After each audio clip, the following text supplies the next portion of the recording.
जी नमस्कार दोस्तों, good evening to all of you. आप सभी कैसे हैं? आसान भी था कि आप सभी स्वस्थ एवं मस्त होंगे। स्वस्थ एवं मस्त होने के साथ साथ उत्साहित भी होंगे, क्योंकि आज का डिस्कशन जो होने वाला है ठोसों में ऊर्जा बैंड और ऊर्जा बैंड के आधार पर चालक, अचालक और अर्धचालक की व्याख्या कैसे करते हैं।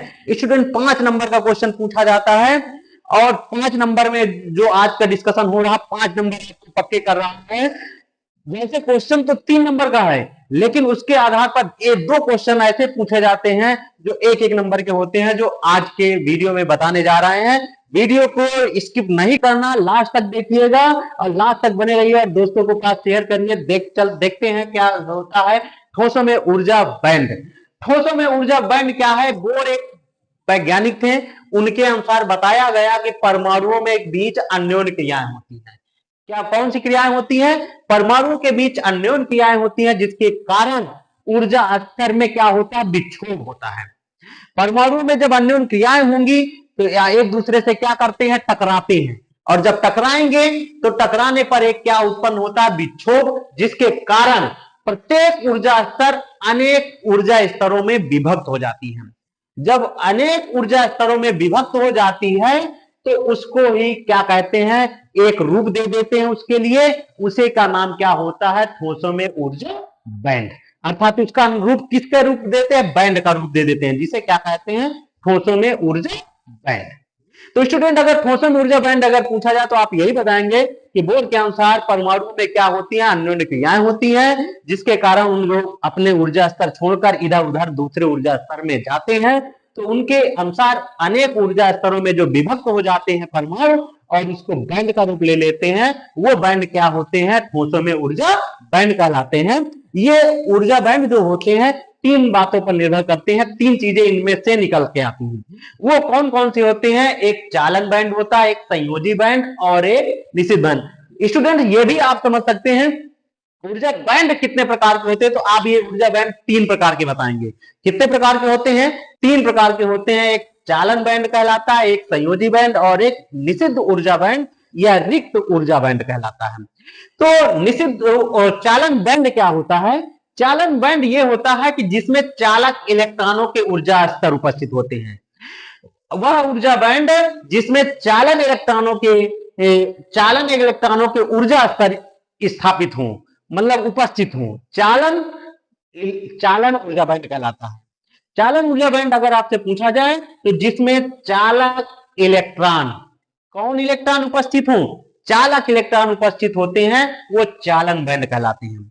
दूसरी चीज क्या होती है? संयोजी बैंड, जिसमें संयोजक इलेक्ट्रॉन उपस्थित होंगे। वह ऊर्जा बैंड जिसमें संयोजक इलेक्ट्रॉन उपस्थित रहेंगे, ऊर्जा स्तर पर उपस्थित रहेंगे, उसी का नाम क्या होगा? संयोजी ऊर्जा बैंड या संयोजक ऊर्जा बैंड कहलाते हैं। संयोजी ऊर्जा बैंड, ठीक। कि संयोजक इलेक्ट्रॉनों का ऊर्जा स्तर में अगर उपस्थित है संयोजक इलेक्ट्रॉन, तो उसका नाम क्या होगा? संयोजी ऊर्जा बैंड। तीसरी बात होती है निषिद्ध ऊर्जा बैंड। निषिद्ध ऊर्जा बैंड क्या होता है? जिसमें चालन बैंड और संयोजी बैंड के बीच जो रिक्त स्थान होता है, चालन बैंड और संयोजी बैंड के बीच जो रिक्त स्थान होता है, उसमें कोई इलेक्ट्रॉन उपस्थित नहीं रहते हैं, उसी का नाम होता है निषिद्ध ऊर्जा बैंड या रिक्त ऊर्जा स्तर बैंड कहलाता है। तो स्टूडेंट, 3 बैंड होते हैं, चालन बैंड, संयोजी बैंड, निषिद्ध ऊर्जा बैंड। चालन बैंड में जिसमें क्या? चालक इलेक्ट्रॉन ऊर्जा स्तर पर उपस्थित हो। संयोजी बैंड जिसमें संयोजक इलेक्ट्रॉन ऊर्जा स्तर पर उपस्थित होते हैं। और निषिद्ध ऊर्जा बैंड जिसमें चालक और चालन बैंड और संयोजी बैंड के बीच जो रिक्त स्थान होता है, जिसमें इलेक्ट्रॉन उपस्थित नहीं होते, उसे क्या कहते हैं? निषिद्ध ऊर्जा बैंड कहते हैं। ऊर्जा बैंड के आधार पर चालक, अचालक तथा अर्धचालक की कैसे व्याख्या करते हैं? चालक की और अचालक और अर्धचालक की कैसे व्याख्या करते हैं? चालक क्या होते हैं स्टूडेंट, पता है? चालक वे पदार्थ होते हैं जिसमें वैद्युत धारा का संचार एक स्थान से दूसरे स्थान पर आसानी पूर्वक या सुगमता पूर्वक हो जाता है। एक स्थान से दूसरे स्थान पर आसानी पूर्वक या सुगमता पूर्वक, इसको आसानी पूर्वक भी कह सकते हैं, होते हैं। तो ऊर्जा बैंड धारणा के अनुसार क्या बताया गया कि चालक वे पदार्थ होते हैं कि जिनमें चालन बैंड ये दर्शा दिया गया चित्र में, और संयोजी बैंड और इनके बीच जो निश्चित ऊर्जा बैंड के बीच जो अंतराल होती है, इनके बीच की चौड़ाई होती है, बिल्कुल नगण्य होती है। अर्थात ये जो अंतराल है बहुत कम है, बिल्कुल नगण्य के बराबर, इसको शून्य के बराबर भी कह सकते हैं, बिल्कुल जुड़े हुए कह सकते हैं। तो अगर चालन बैंड और संयोजी बैंड के बीच निश्चित ऊर्जा बैंड की चौड़ाई बिल्कुल नगण्य हो तो वो बैंड क्या कहलाता है? चालक पदार्थ कहलाता है। वो पदार्थ कैसे का पदार्थ कहलाते हैं? चालक पदार्थ कहलाते हैं। ऊर्जा बैंड के धारणा के अनुसार चालक पदार्थ है। ऐसे चालक पदार्थ अगर पूछे जाए तो आप यही बताएंगे कि जिसमें वैद्युत धारा का संचार एक स्थान से दूसरे स्थान पर आसानी पूर्वक या सुगमता पूर्वक होता है, उसका नाम होता है चालक पदार्थ। लेकिन ऊर्जा बैंड धारणा के अनुसार क्या होता है? चालन बैंड जिसमें और संयोजी बैंड और उनके बीच जो रिक्त स्थान होता है, निश्चित ऊर्जा बैंड, निश्चित ऊर्जा बैंड की जो चौड़ाई बिल्कुल नगण्य हो अर्थात बिल्कुल शून्य हो, उसका नाम क्या होता है? चालक पदार्थ कहलाते हैं। ठीक, अर्थात ये भी कह सकते हैं इसमें चालन बैंड और संयोजी बैंड एक दूसरे पर क्या होते हैं? अध्यारोपित होते हैं। दूसरा चित्र ये भी प्रदर्शित कर सकते हैं कि इनके बीच बिल्कुल दूरी नगन के बराबर जोड़ देते हैं, निश्चित ऊर्जा बैंड अर्थात चौड़ाई बिल्कुल भी नहीं दिखाते हैं। अर्थात ये कह सकते हैं चालन बैंड और संयोजी बैंड एक दूसरे पर क्या होते हो? अध्यारोपित होते हैं, उसका नाम होता है चालक पदार्थ। दूसरी चीज होती है अचालक पदार्थ। क्या है? अचालक वे पदार्थ होते हैं जिसमें वैद्युत धारा का संचार एक स्थान से दूसरे स्थान तक आसानी पूर्वक नहीं होता है, अर्थात सुगमता पूर्वक नहीं होता, वैद्युत धारा नहीं संचार होता है। अर्थात वे पदार्थ क्या कहलाते हैं? अचालक। अचालक का दूसरा नाम होता है कुचालक भी होता है, और ये चालक का दूसरा नाम होता है सुचालक। ठीक है, तो अचालक वही होते हैं जिसमें वैद्युत धारा का संचार एक स्थान दूसरे स्थान पर सुगमता पूर्वक नहीं होता है। ऊर्जा बैंड धारणा के अनुसार, ये ऊर्जा बैंड के अनुसार क्या होता है? इसमें चालन बैंड और संयोजी बैंड के बीच जो निश्चित ऊर्जा बैंड की चौड़ाई क्या होती है? काफी अधिक होती है। अर्थात ये चालन बैंड है, ये संयोजी बैंड है, ये ऊर्जा बैंड ऊर्जा का बढ़ता हुआ क्रम है जिसकी ऊर्जा निश्चित ऊर्जा बैंड कितनी है? 7 इलेक्ट्रॉन वोल्ट दी गई है। अर्थात इनके बीच की चौड़ाई काफी अधिक है। जब चौड़ाई काफी अधिक होती है तो उस पदार्थ का नाम क्या होता है? अचालक पदार्थ होता है।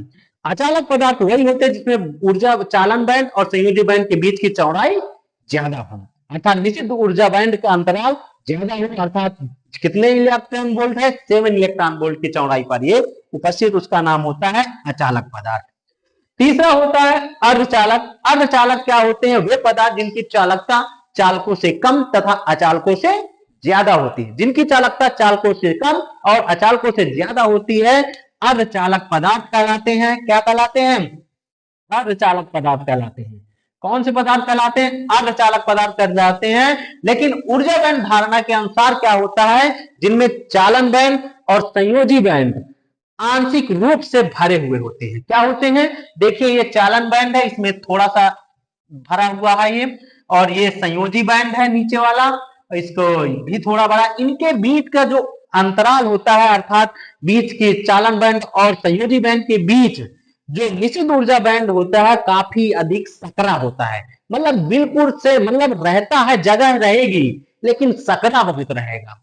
तो ये इनके बीच ये कितनी कोट का होता है? 1.1 इलेक्ट्रॉन वोल्ट की कोट का होता है, दिया गया यहाँ पर। लेकिन ऐसी कोट क्या होती है? अर्थात 1 इलेक्ट्रॉन वोल्ट कोट की होती है। कहा गया कि चालन बैंड और संयोजी बैंड आंशिक रूप से भरे हुए होते हैं, और आंशिक रूप से भरे होने के साथ साथ ये भी कह सकते हैं कि निश्चित ऊर्जा बैंड काफी अधिक क्या होगा? सकरा होता है। तो दो चीजें बता सकते हैं कि अर्धचालक पदार्थ वे पदार्थ होते हैं जिसमें चालकता चालकों से कम और अचालकों से ज्यादा होती है, अर्धचालक पदार्थ कहलाते हैं। लेकिन ऊर्जा बैंड धारणा के अनुसार क्या बताएंगे? चालन बैंड और संयोजी बैंड आंशिक रूप से भरे हुए होते हैं, अथवा ये कह सकते हैं चालन बैंड और संयोजी बैंड काफी अधिक, इनके बीच क्या होता है? निश्चित ऊर्जा बैंड जो होता है, निश्चित ऊर्जा बैंड काफी अधिक सकरा होता है। चालन बैंड होगा और संयोजी बैंड ये तो आंशिक रूप से भरे होंगे, लेकिन इनके बीच जो निश्चित ऊर्जा बैंड होगा काफी अधिक सकरा होता है। ये लगभग 1 इलेक्ट्रॉन वोल्ट की कोटि का होता है, जिसे क्या कहते हैं? अर्धचालक पदार्थ। तो ऊर्जा बैंड के आधार पर चालक, अचालक और अर्धचालक की परिभाषाएं थी।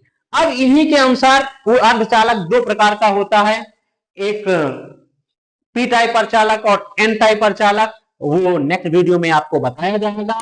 आज का डिस्कशन यहीं से समाप्त कर लेते हैं। अगर समझ में आ गया है तो नोट कर लेते हैं, और वीडियो को अगर समझ में आ रहा है तो वीडियो को लाइक करिए और चैनल को सब्सक्राइब करिए, दोस्तों के पास शेयर करिए। आज का डिस्कशन यहीं से समाप्त करते हैं।